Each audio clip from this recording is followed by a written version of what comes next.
assembling the sleeve. Assembling the sleeve. Egg drop. Okay, assembling the sleeve naman tayo. Unang gagawin is to fold it and stitch it 1/4. Ano, crush mo ba ako? Medyo nilapot siya. Kordas makina, lagi mo mukha. Win, syempre high speed na ro. Pagkatapos nun, Saan ka kastiwan?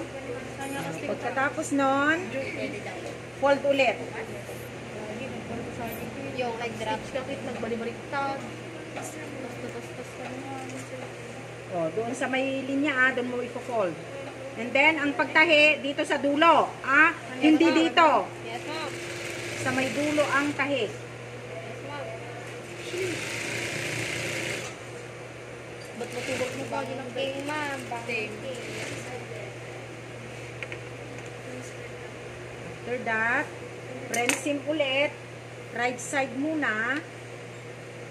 Kailangan dito sa baba ka mag-umpisa ha.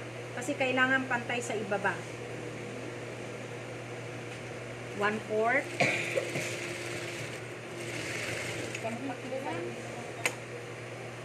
Then, mag-recut. Kasi baka pag hindi ako nag-recut, hindi nyo gagayahin. Mag-recut. Baliktarin. Then, takin sa may allowance. Dapat pantayan lahat yan,